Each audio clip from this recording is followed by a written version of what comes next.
Hey everyone, we'll begin in, I guess, roughly 1 or 2 more minutes.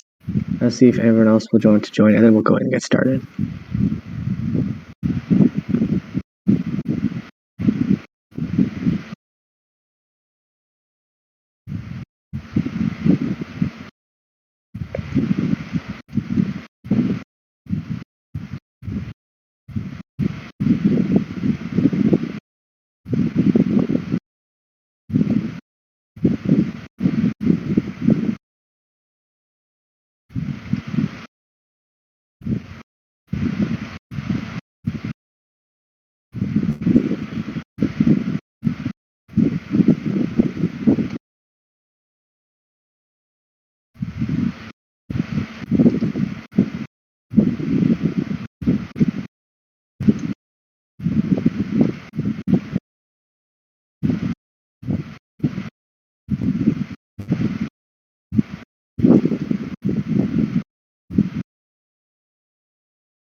Alright, I'll go and get started now. Okay then, let me go ahead and share my screen.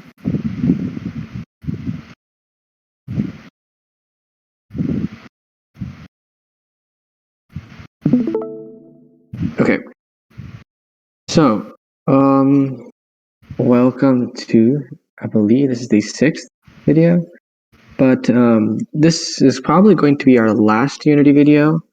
We'll be covering 2.3 and 2.4 chapters, and that finishes off unit 2 for Unity Learn.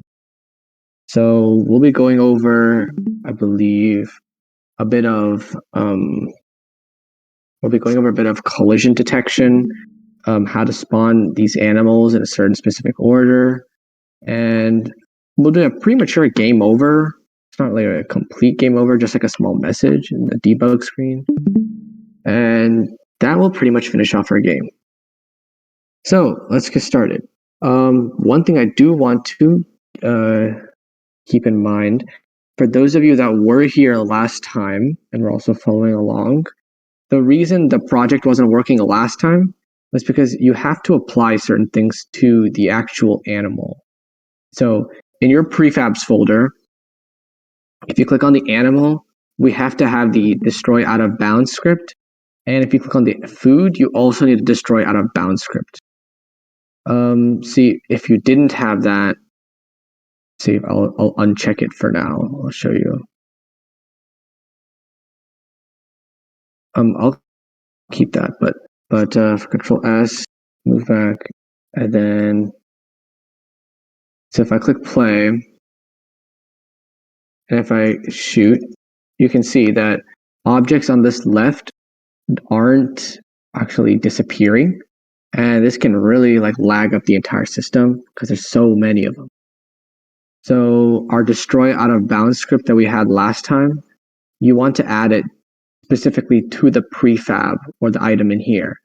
If you add it to the hierarchy up here, it won't actually work as we saw last time. So make sure that, so an easy way to I found out that you can do that is that you can just right click here, add tab, and then project.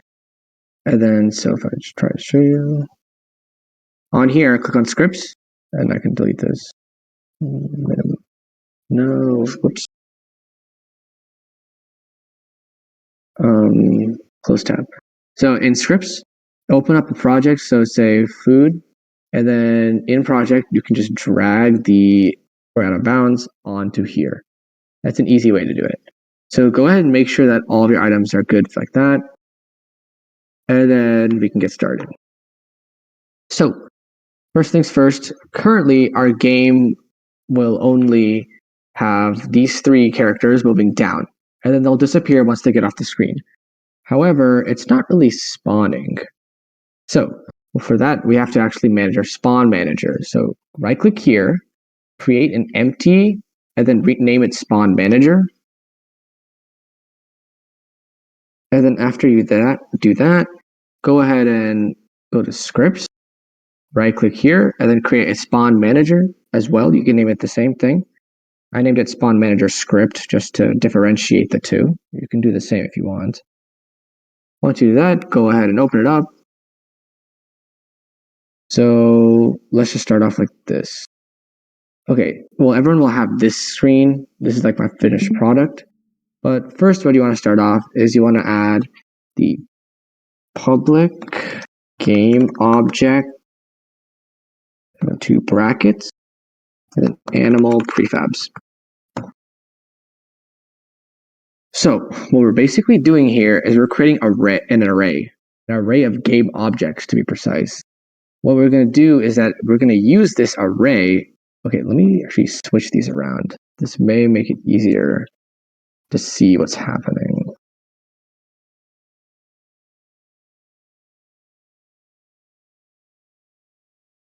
There. Okay.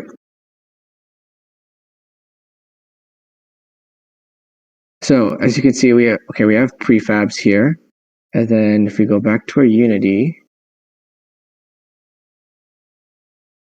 we click on Spawn Manager, we'll see that, okay, well, you'll have this, once you add the Spawn Manager script by dragging it onto here inside the object, you'll have these three options, these elements, and then you can drag each of the prefab characters onto that element. So I'll show you how it'll look like. Can I just remove it? Yeah.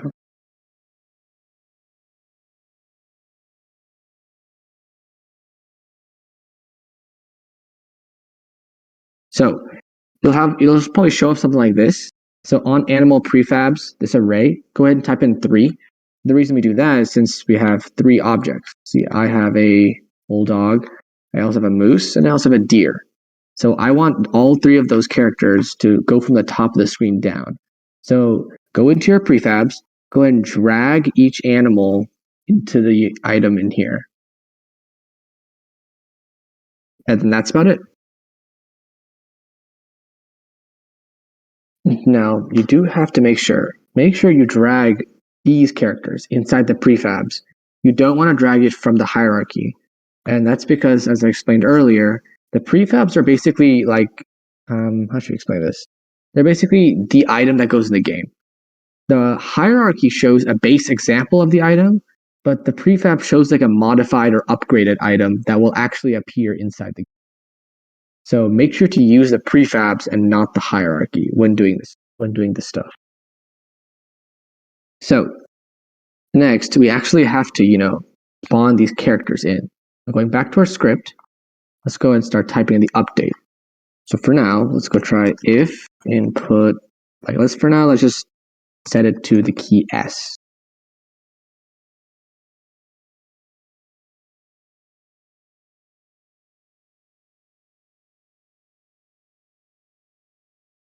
And then here we have to use an instantiate.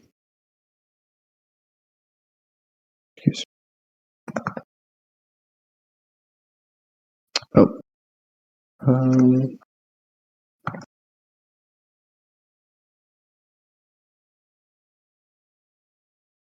I'll explain this right after I finish typing it.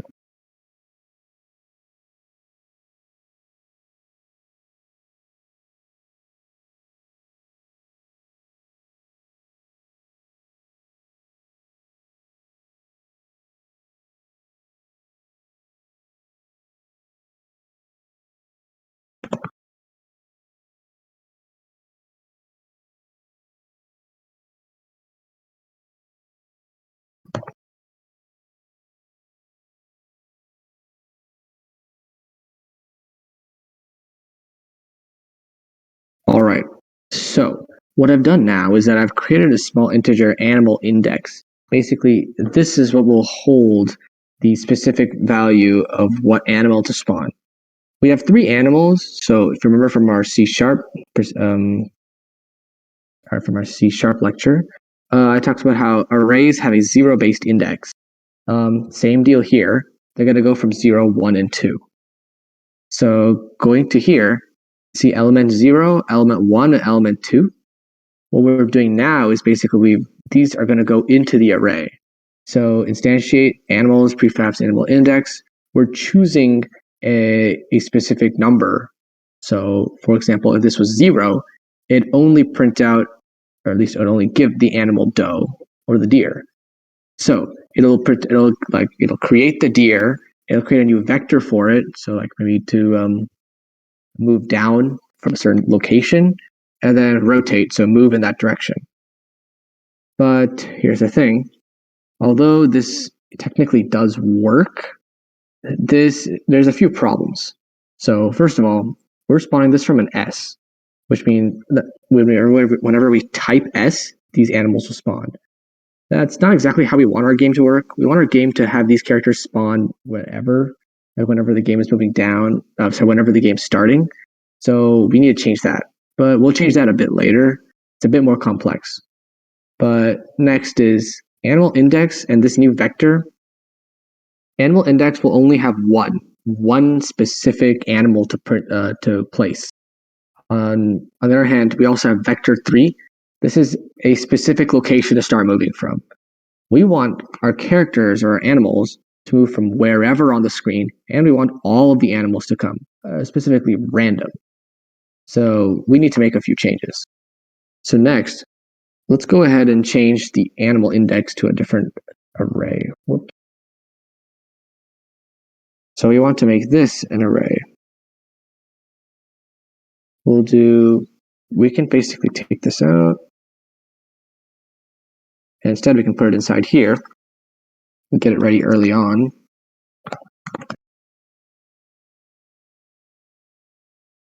And then here we use something new, random.range.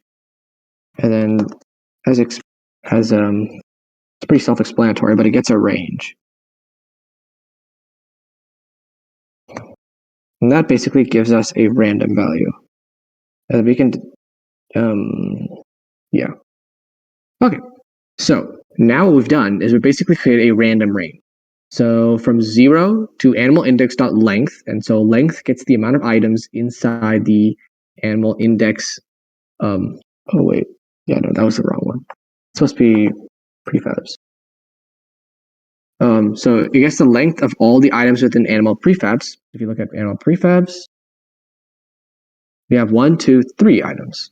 So it's going to get a random number from 0 to 3. And since it goes, I believe, range, what we'll do is that it'll go to 0 to 1 minus the final number. So it'll go from 0 to 2 instead of 0 to 3. And since it goes from 0 to 2, animal index can now be any value from 0 to 2. It can be 0, it could be 1, or it could be 2. And as a result, we can now get random characters to spawn here. So animal prefabs, animal index. Instead, what we're going to happen is that we'll have maybe a deer spawn, maybe a moose will spawn, bulldog will spawn, but it's random now. We don't know which one will spawn exactly. However, they all still spawn in one spot. So that our next step is to change that.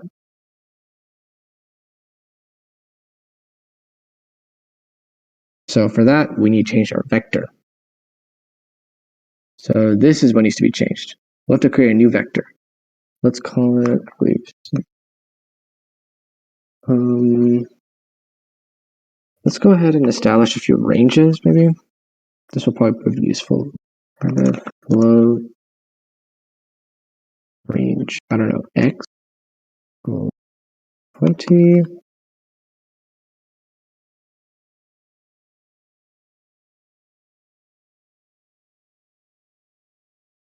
And then, so our range will be 20 units wide, and the spawn position will be 20 units to the top. And then now we can actually create the vector.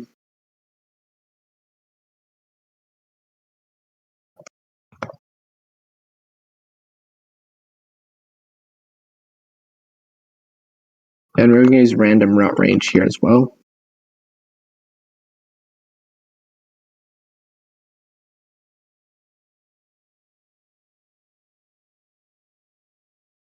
So what we're basically doing here is that we establish the range to be -20 to +20. It's a quick and easy way of creating a pretty good range. Our character is probably at roughly the coordinates of 0, so it's going to appear from left and right of us.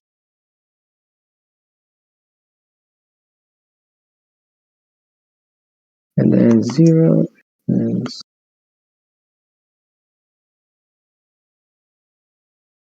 okay, and now we have to actually use it. So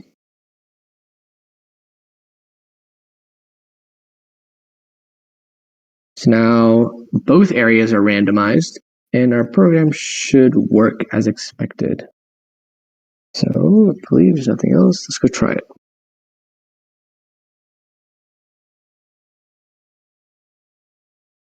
Control S.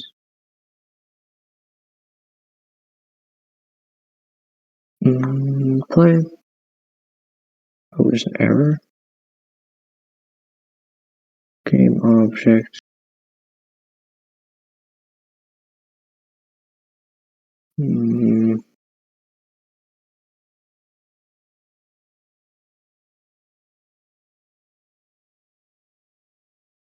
What did I do wrong?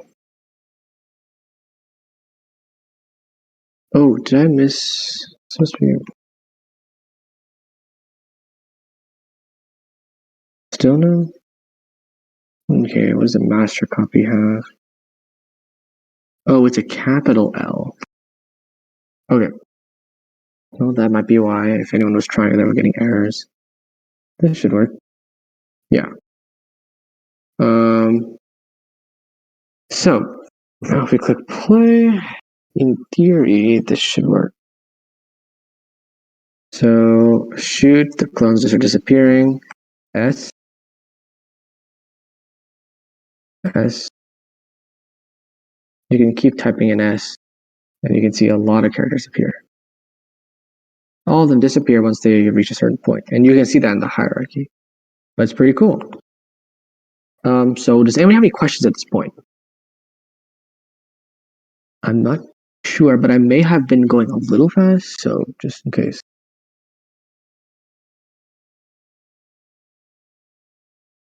No questions? All right then, let's move on. So our next step, we have to make our program go without the input key code S. First, let's go ahead and create another function to store it as. So instead of having all of our code set update, let's have it as just one line using a pre-made function. So let's go ahead and create a function. It's made in the same way void update is made. So you can say void spawn a random animal or something like that. Parentheses. And you basically just copy all this code into here. And all you need to do is call that here. So spawn random animal, and that's it. It's a way to really make your code a lot easier to read. I mean, it's also pretty easier to use, I guess. But now it's pretty easy to understand. Whenever we click S down, it'll spawn a random animal. Okay, but that's beside the point. We need to get this start spawn random animals to happen at the beginning. So we'll need to put it in start. Or there's a special way to put it because we can't just put it immediately. What we need to do is that we need to actually add a timer. That's since we can't have it spawn like infinitely. We need to make it so that like there's like a certain like limit to how long it takes between each. So like say like 1 second or 1.5 seconds. But we need to do that to ensure that there's no overload. So let's go ahead and add some code there. So let's start it. Private float. Let's add a delay. Then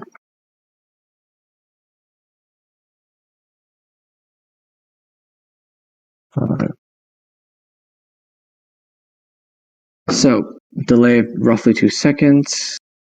Well, it's not 2 seconds, But, oh, well, it's 2 seconds to start. So whenever you start the game, it's going to wait 2 seconds and then start. And the interval is roughly 1.5. The F here is the same thing as float from our C# tutorial. It's nothing to worry about. But the rest of the code will go and start. So we'll use something new here. It's called Invoke Repeating. And then we can call this function here by putting in quotation marks. So spawn random animal. Oops. Comma. And then we can give it the start delay. And we can also give it the spawn interval. And that's pretty much it. So let's go ahead and try it. This should work. Hopefully there's no errors. No errors. Play.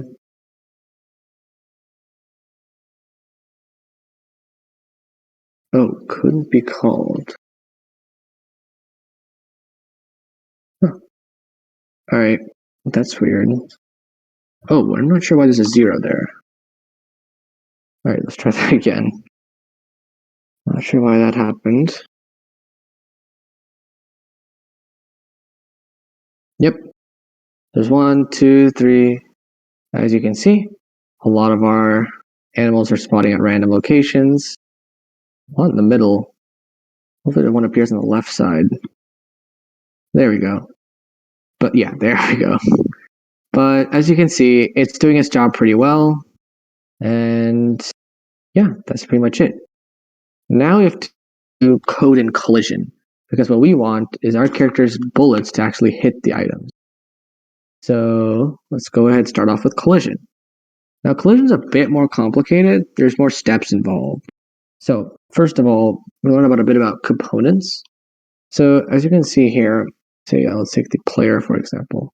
If you look at the inspector, we have a lot of components. Some are predetermined, like we already have, like almost all of them have transform, all of them have animator, well not all of them, but depending on the items, they'll have these specific components. So transform, basically pretty self-explanatory, position, rotation, scale. Animator, this is just for the player. And then player controller script is a component we've added ourselves by dragging player controller script onto the side. What we need to do now is go to every single animal prefab and then add a specific component. So I've gone and double clicked on animal doe, so the deer. So I've double clicked on it and I've gone here. So go ahead and click add component and then add box collider. So click on that. Once you click on that, you'll have something like this. And then click on edit collider and this green box will appear around. And then you can edit this, whatever the sides, tops, and the bottom, in order to get the most accurate box of the character. We don't want it to be too wide or too small, because we want the food, which will be shooting at it, to actually hit the character. But this box will be what will be used to consider that. And then so this may take some time.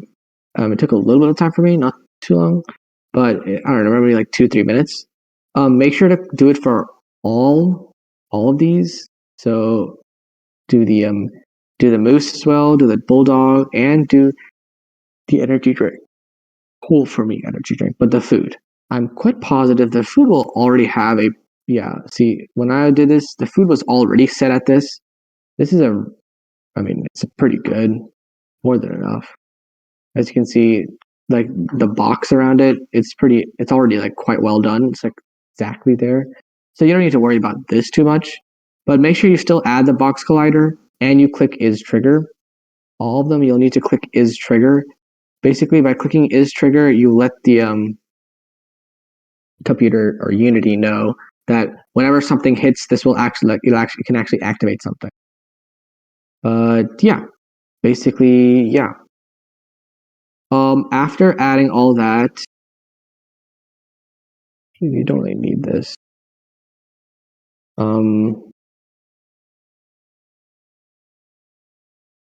But go ahead and add another component, rigid body, and put it only for the food. But yeah, that's pretty much it. Add component, find rigid body, and add that. Make sure you uncheck is use gravity. We want it to go straight across. We don't want it to like fall to the ground or anything.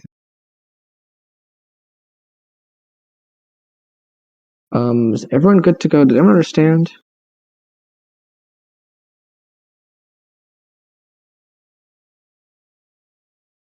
I will take that as a yes. Okay. So next step, we'll have to actually code the rest of it. So let's go and add a new script.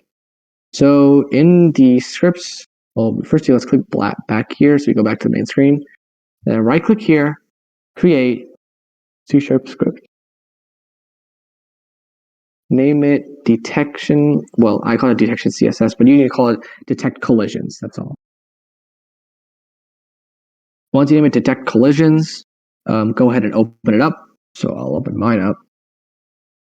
Now there's not much to add here, and that's probably what I'd say is really cool about Unity. You don't really need to add a lot.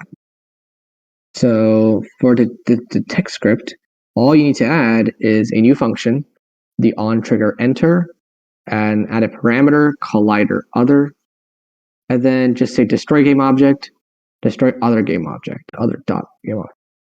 But basically, if you remember when we wrote the is trigger, right?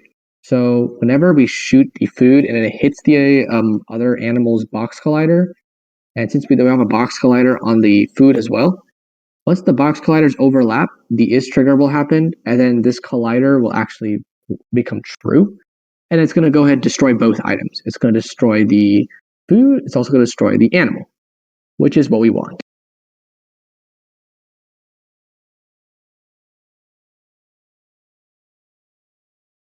Go ahead and put that.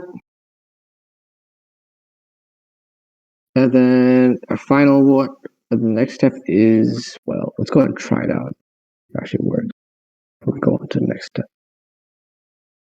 Okay, so if I shoot, okay, here, there we go.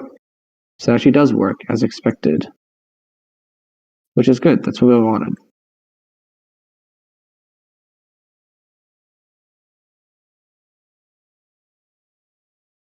But man, the game's kind of tough. Let's see if I can increase the speed with my character moves. Horizontal input, float speed. Let's make this, I don't know, 20. Hopefully it's not too fast.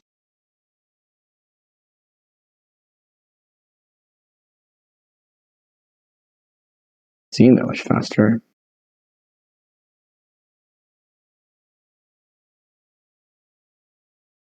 Let me just.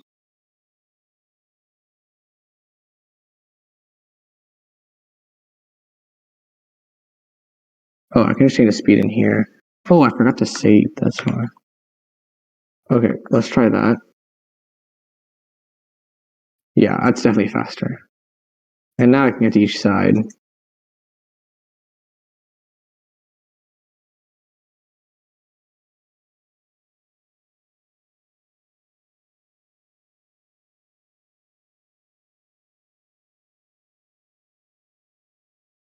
But you get the idea. So, and I guess we're pretty much our last step. We ended pretty quickly. But our last step is to add a game over. So, although this is kind of a premature game over, it's not really complete. It's pretty simple to add. So if we go into the code, go to your destroy out of bounds, just add this one line, and it should be good enough. Debug.log, game over. And basically, if we were to add an actual game over, we'd add it in this if statement.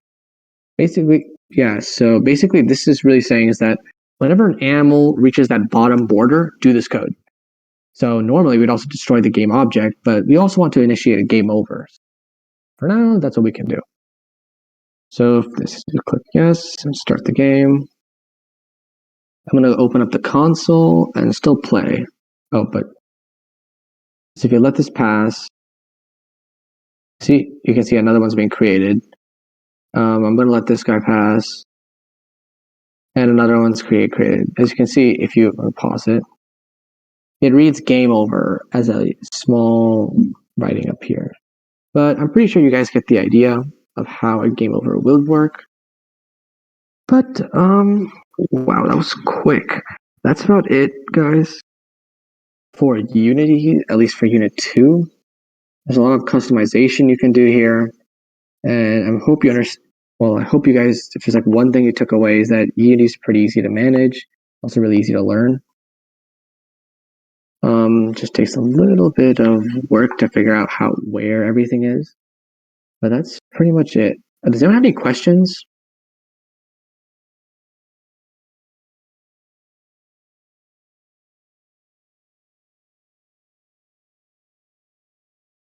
And nothing? No questions at all?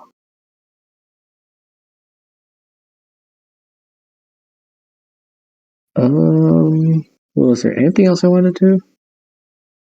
Probably not.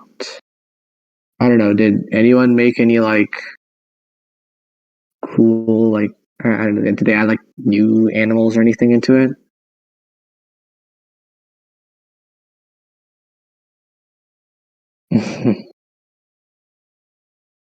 Well, I guess in that case, today's meeting will pretty much end then.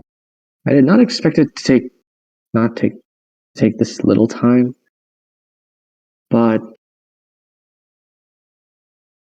yeah, I think that's pretty much it. You guys are pretty much free to go. Of course, if you have any questions, feel free to message me or just, unmute yourself and talk. That's fine too.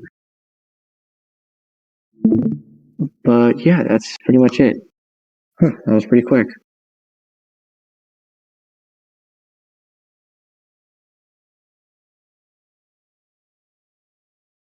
You guys are free to go now.